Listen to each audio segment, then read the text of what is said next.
La peau noire n'a pas de droit, n'a pas de droit. C'est ce que j'ai compris après.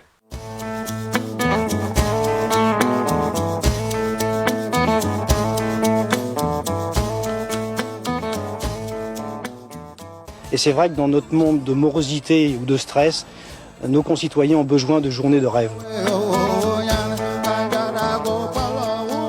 Ils étaient hébergés dans le cœur névralgique du parc. À l'époque, ça nous faisait bizarre, ouais. Pourquoi les enfants n'ont pas le droit de travailler, le droit de faire son métier. Mais après, on a compris qu'aussi, c'était pour nous défendre.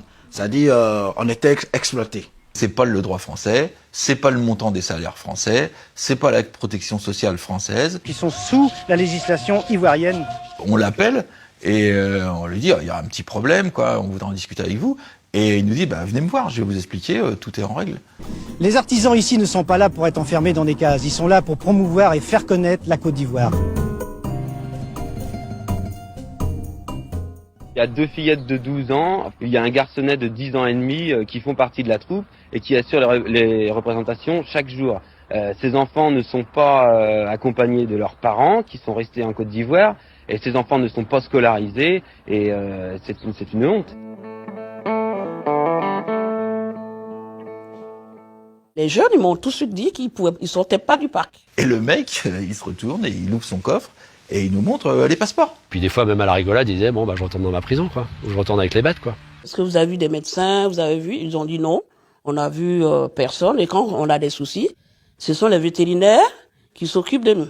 Moralement, moi, ça me chiffonne pas du tout. L'amalgame a été fait en disant que les Ivoiriens étaient présentés comme des animaux. Je pense qu'on a dépassé un petit peu trop les bornes là, et puis la réalité n'est pas ça du tout.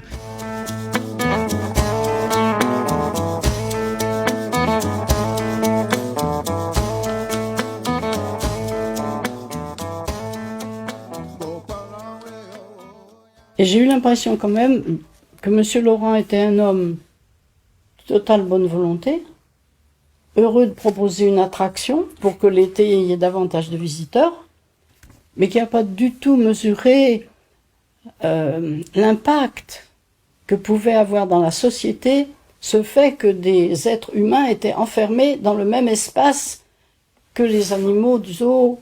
Je ne dirais pas qu'on a fait à Port-Saint-Père un zoo humain, mais les zoos humains, ils ont existé. Les expositions coloniales, elles ont existé en France. Les images qui m'ont choquée, c'est que les gens venaient se pencher pour les regarder.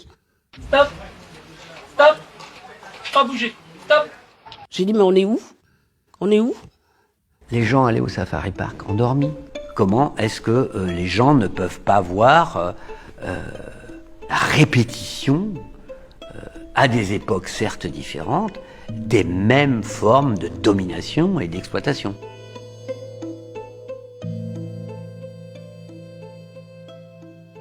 Qu'est-ce qui s'est passé au safari africain de Port-Saint-Père en 1994? Il s'est passé une atteinte à la dignité humaine.